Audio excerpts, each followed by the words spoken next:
Bíblia Sagrada, Novo Testamento, Nova Aliança. Porque Deus amou o mundo de tal maneira que deu o seu Filho unigênito, para que todo aquele que nele crê não pereça, mas tenha a vida eterna. João 3,16. Mas recebereis poder do Espírito Santo, que há de vir sobre vós, e ser-me-eis testemunhas, tanto em Jerusalém, como em toda a Judéia e Samaria, e até aos confins da terra. Atos 1:8.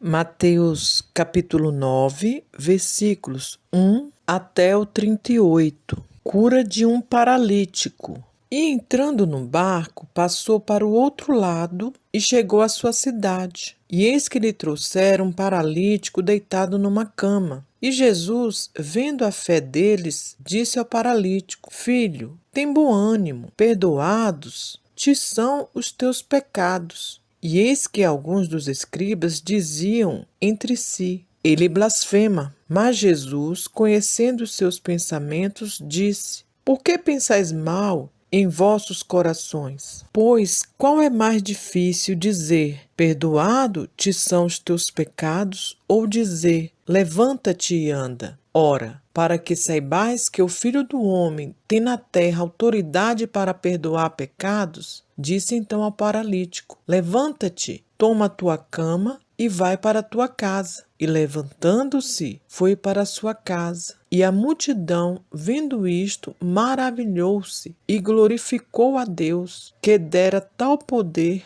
aos homens.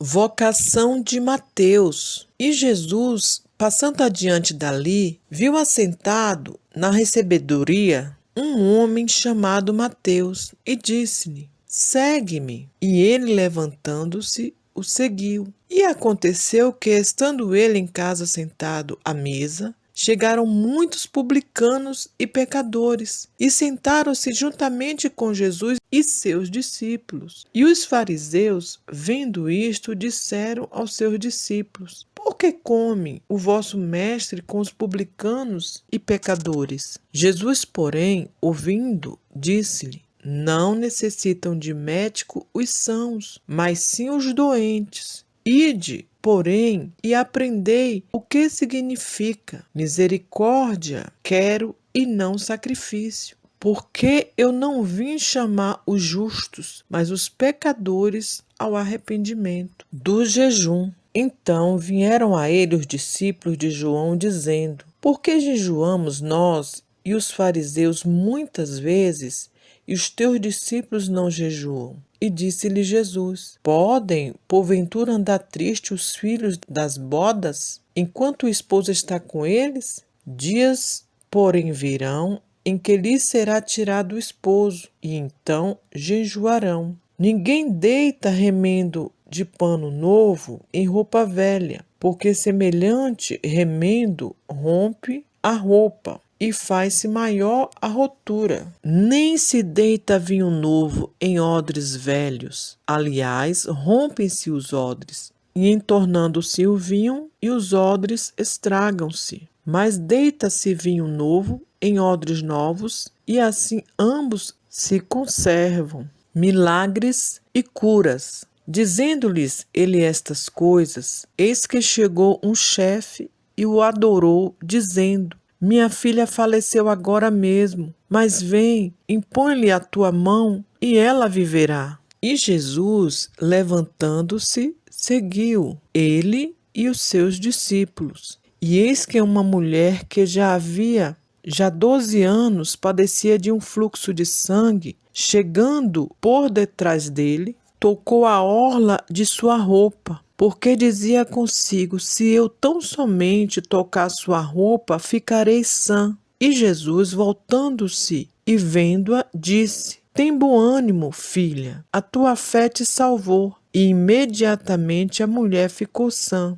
E Jesus, chegando à casa daquele chefe e vendo os instrumentistas e o povo em alvoroço, disse-lhes: Retirai-vos, que a menina não está morta, mas dorme. E riram-se dele. E logo que o povo foi posto fora, Entrou Jesus e pegou-lhe a mão, e a menina levantou-se. E espalhou-se aquela notícia por todo aquele país. E partindo Jesus dali, seguiram-no 2 cegos, clamando e dizendo: Tem compaixão de nós, filho de Davi. E quando chegou à casa, os cegos se aproximaram dele e disse-lhe: Credes vós que eu possa fazer isto? Disseram-lhe eles: Sim, Senhor. Tocou então os olhos deles, dizendo: Seja-vos feito segundo a vossa fé. E os olhos se lhes abriram. E Jesus ameaçou-os, dizendo: Olhai que ninguém o saiba. Mas tendo ele saído, divulgar a sua fama por toda aquela terra. E havendo-se eles retirado, trouxeram-lhe um homem mudo e endemoniado. E expulso o demônio, falou o mudo, e a multidão se maravilhou, dizendo: Nunca tal se viu em Israel. Mas os fariseus diziam: Ele expulsa os demônios pelo príncipe dos demônios. A seara e os ceifeiros. E percorria Jesus todas as cidades e aldeias, ensinando nas sinagogas deles, e pregando o evangelho do reino, e curando todas as enfermidades e moléstias entre o povo. E vendo as multidões, teve grande compaixão delas, porque andavam cansadas e desgarradas, como ovelhas que não têm pastor. Então disse aos seus discípulos: A ceifa é realmente grande, mas poucos os obreiros. Rogai, pois, ao Senhor da ceifa que mande obreiros para a sua colheita.